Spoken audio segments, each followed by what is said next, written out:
Elon Musk is back in the news. Elon Musk is back in the news. They all said that he withdrew his Starlink use in an attack by Ukraine in Crimea against Russia.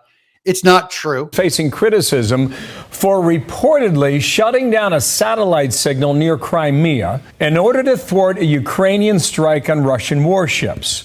So Ukraine was going to use Starlink to send a massive drone attack. That's how they do it. They use the internet and they use Starlink satellites, massive attack. And Elon Musk simply did not extend and open up Starlink to that area. He decided not to allow Starlink to be used for this offensive attack. The decision had been made earlier than just that night. But the main thing is this one person had a lot of power to say, and I have all the text messages from that night with the Ukrainians back and forth with Elon Musk, and later where they're arguing about, can we use this? And Musk is saying, no, we're keeping it geo-fenced off so that you can't use it to attack the Russians. Now, the only reason why Ukraine had internet in the first place was because Elon Musk sent over a bunch of Starlink routers.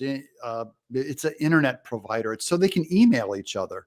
So they didn't have email coverage even in Ukraine, and he sent them a bunch of machines. And there's a satellite overhead that is owned by Elon, a Starlink satellite they're scattered all around the world now, that provide a space-based signal for internet instead of the cables going underground. Just so you know, instead of the cables going into your house or a phone signal going into your house, it uses the bounce of a satellite out in space that's sending a signal back and forth. Okay, so you get a Starlink unit on the ground, and anyone can buy a Starlink unit. A lot of farmers buy them because they can't get the internet cable out. What's remarkable about Starlink, just one last point on this, is that the Russians knocked out their internet in the first few hours of this war. Yeah. And Starlink allowed the Ukrainians to communicate with themselves and the rest of the world. It is Russia-proof because it's out in space.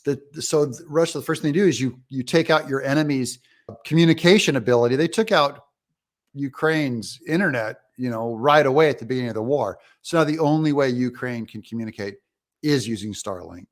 Elon Musk's Starlink. You know what? That's sort of the big thing here, which is how come Viasat? How come the U.S. military? How come nobody else? How come they can't build satellites that can withstand Russian hacking?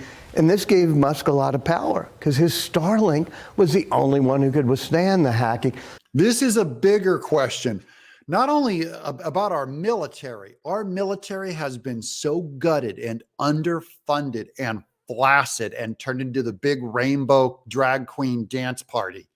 Our military why wouldn't our military own satellites around the world to emulate what Elon already did? Elon paid $44 billion for Twitter. Do you know how $44 billion is nothing to our military for our budget, but they're wasting it on transing our soldiers instead of on actual active boots on the ground, effective military strategy stuff? Why can't our government pay Elon Musk to put up a second internet? Just pay for it.